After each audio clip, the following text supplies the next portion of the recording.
हरे कृष्णा। आप सभी वैष्णव भक्तों को सादर प्रणाम है। तो देवउठनी एकादशी पर अवश्य सुने व्रत कथा। तो देवउठनी एकादशी की कथा का हम श्रवण करेंगे। देवउठनी एकादशी के दिन भगवान विष्णु की विधिवत पूजा करने के साथ व्रत रखें। इसके साथ ही एकादशी की इस व्रत कथा का पाठ करें या फिर सुने। ऐसा करने से आपको शुभ फलों की प्राप्ति होगी। हिंदू धर्म में एकादशी का विशेष महत्व बताया गया है। विशेष रूप से देवउठनी एकादशी के दिन अत्यंत शुभ और पुण्यदायी माना जाता है। हर साल कार्तिक मास के शुक्ल पक्ष की एकादशी तिथि को देवउठनी एकादशी का व्रत रखा जाता है। मान्यता है कि इस दिन भगवान श्री हरि विष्णु 4 महीने की योग निद्रा से जागते हैं। जो देवशयनी एकादशी पर सोते हैं और देवउठनी एकादशी पर 4 महीने के निद्रा से वो उठते हैं, इसीलिए इसको देवउठनी एकादशी के नाम से जाना जाता है। योग निद्रा से जागते हैं तथा सृष्टि का संचालन का कार्य पुनः आरंभ करते हैं। इसके साथ ही चतुर्मास का समापन के साथ मांगलिक कार्य का आरंभ हो जाते हैं, जैसे शादी, विवाह, मुंडन, गृह प्रवेश। देवउठनी एकादशी के दिन भगवान विष्णु को जगाने के साथ व्रत रखने का विधान है। इस साल देवउठनी एकादशी पर काफी योगों का निर्माण हो रहा है। इस दिन विधिवत पूजा करने के साथ साथ अंत में इसे आरती को पढ़ें और गाएं। ऐसे करने से आपकी पूजा पूर्ण होगी और भगवान विष्णु की कृपा से सुख, समृद्धि, धन संपदा की प्राप्ति होती है। आइए जानते हैं देवउठनी एकादशी की संपूर्ण व्रत कथा। एक समय की बात है कि एक राज्य था जहां धर्म, आस्था और संस्कारों का पालन बड़े नियमों से किया जाता था। राज्य के लोग अत्यंत धार्मिक और श्रद्धावान थे। वे महीने में 2 बार आने वाली एकादशी व्रत का पालन सच्चे मन से करते थे। उस दिन पूरे राज्य में कोई भी अन्न का एक दाना तक नहीं खाता था, चाहे वह मनुष्य हो या पशु पक्षी हो। उपवास एवं संयम का पालन करते थे। इसी राज्य में एक बार दूसरे नगर से एक व्यक्ति नौकरी की तलाश में आया।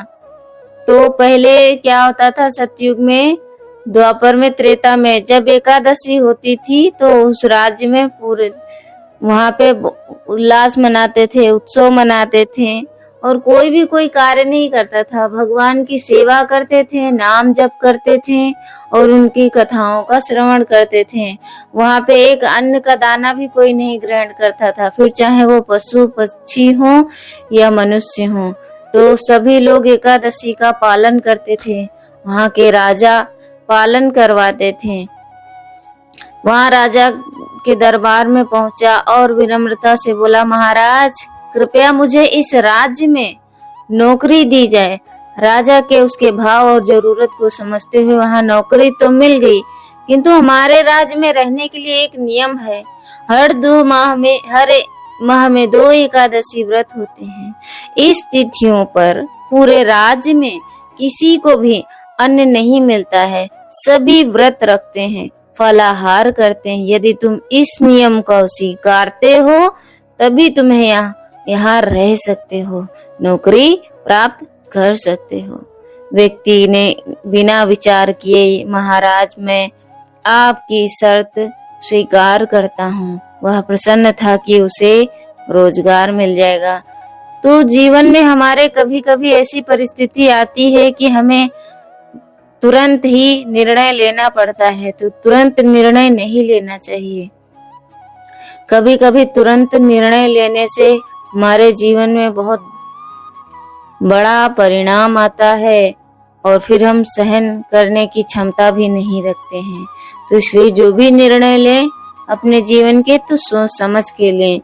इसलिए कहा जाता है कि सोच समझ के बोलो, तौल तौल कर बोलो। कुछ समय बाद एकादशी का दिन आया। राज्य में उपवास का वातावरण था। उस व्यक्ति को भी अन्न नहीं दिया गया, केवल फलाहार के लिए फल प्रदान किए गए, लेकिन व्यक्ति को फलाहार से तृप्ति नहीं मिली। भूख बढ़ने लगी और वो बेचैन हो उठा। सीधे राजा के पास पहुंचा और बोला, महाराज, फल खाकर पेट नहीं भरता, कृपया मुझे अन्न दे, वरना भूख से मेरे प्राण चले जाएंगे। राजा ने उसे पुनः नियम समझाया, परंतु वह व्यक्ति लगातार खाना मांगता रहा। अंततः राजा को दया आ गई। उन्होंने उसे आटा, दाल, चावल, नमक आदि सामग्री अन्न पकाने के लिए दे दी। वह व्यक्ति बड़ी खुशी खुशी के साथ नदी के किनारे गया। पहले उसने स्नान किया, फिर श्रद्धा से भोजन बनाने लगा। जब भोजन तैयार हुआ तो उसने आसन लगाया और आंखें बंद कर भगवान विष्णु का ध्यान करते हुए कहा, हे प्रभु, भोजन तैयार है, आप पहले प्रसाद ग्रहण करें, उसके बाद मैं भोजन करूंगा। उसकी सच्ची भक्ति और भावना देखकर भगवान विष्णु स्वयं प्रकट हुए, भोजन ग्रहण किया, फिर अपने धाम को लौट गए।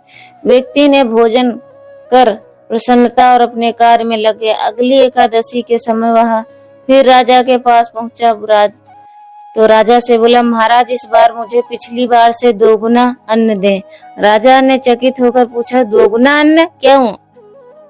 उसने सरलता से उत्तर दिया, पिछली बार भगवान विष्णु स्वयं भोजन करने आए थे, आधा अन्न उन्होंने खाया, आधा मैंने, इसलिए मेरा पेट पूरा नहीं भरा। राजा यह सुनकर हैरान हो गया।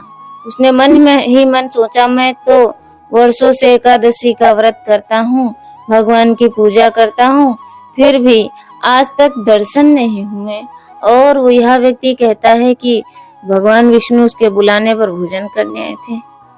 राजा ने सत्य जानने का निश्चय किया। अगली एकादशी को छिपकर नदी के किनारे पहुंच गया। व्यक्ति फिर आया, स्नान किया, भोजन तैयार किया, फिर उसने पूर्व की तरह हाथ जोड़कर भगवान को बुलाया, परंतु उस दिन भगवान प्रकट नहीं हुए। वो बार बार प्रार्थना की और कोई चिन्ह नहीं दिखा। आखिर उसने भगवान से व्याकुल होकर कहा, यदि आप नहीं आए तो मैं अपने प्राण त्याग दूंगा। और वह नदी में कूदने को ही था कि उसी क्षण भगवान विष्णु साक्षात प्रकट हुए और उसे रोक लिया।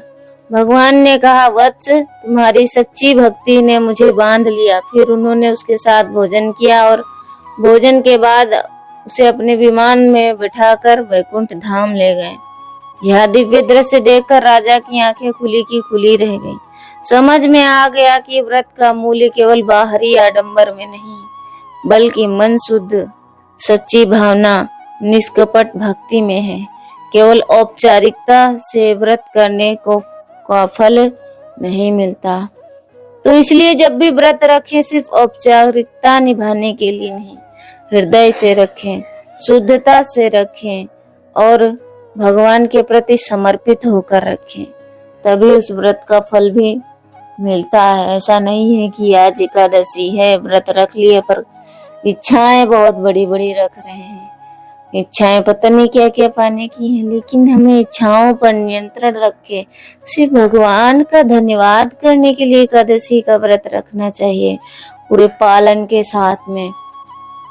तो एकादशी सब व्रतों का राजा है, तो एकादशी भगवान की प्रसन्नता के लिए रखना चाहिए। एकादशी को माधव तिथि कहा जाता है।